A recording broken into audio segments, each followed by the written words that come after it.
ভিডিওতে দেখা যাচ্ছে ভদ্রমহিলা অত্যন্ত চাতুর্যের সঙ্গে নিজেকে নির্দোষ প্রমাণ করার চেষ্টা করছেন, কিন্তু ঘটনাস্থলের প্রকৃত ফুটেজ দেখলে অন্য চিত্রই ভেসে ওঠে। ভুক্তভোগী দুই কিশোর বারবার আকুতি করে বলেছিল যে তারা চোর নয়, বরং তাদের হারিয়ে যাওয়া গরু খুঁজতে এসেছে। এমনকি তারা নিজেদের পিতামাতার নাম, পরিচয় ও পাশের গ্রামের বাসিন্দা বলে পরিচয় দিয়েছে। তবুও তাদের প্রতি কোনো সহানুভূতি বা ন্যূনতম মানবিক আচরণ দেখানো হয়নি। তর্কের খাতিরে যদিও ধরে নেই তারা চোর ছিল, তবুও আইন নিজের হাতে তুলে নেওয়ার অধিকার কি আপনাদের আছে? সন্দেহভাজনদের আটকে রেখে দু চারটে তাপ্পড় মেরে হাত পা বেঁধে পুলিশকে খবর দেওয়াই তো ছিল স্বাভাবিক এবং আইনি পথ।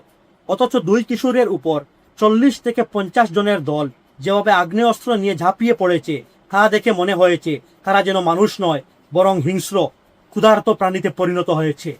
সবচেয়ে উদ্বেগজনক বিষয় হলো দেশের আইন 18 বছরের কম বয়সীদের ক্ষেত্রেও সংশোধন ও পুনর্বাসনের সুযোগ রাখে। সাধারণ নিয়ম অনুযায়ী কোনো অপ্রাপ্তবয়স্ক অপরাধে জড়িত থাকলেও তাকে প্রাপ্তবয়স্কদের জেলে পাঠানো হয় না, বরং সংশোধনাগার, অবজারভেশন হোম বা স্পেশাল হোমে রেখে কাউন্সিলিং, শিক্ষা ও পুনর্বাসনের মাধ্যমে সুস্থ জীবনে ফিরিয়ে আনার চেষ্টা করা হয়।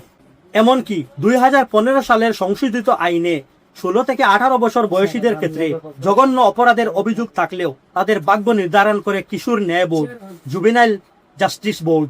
অর্থাৎ বিচার, শাস্তি বা পুনর্বাসনের সিদ্ধান্ত নেওয়ার জন্য একটি আইন প্রক্রিয়া রয়েছে, কিন্তু এখানে সেই আইনি প্রক্রিয়ার প্রতি সামান্যতম শ্রদ্ধাও দেখানো হয়নি।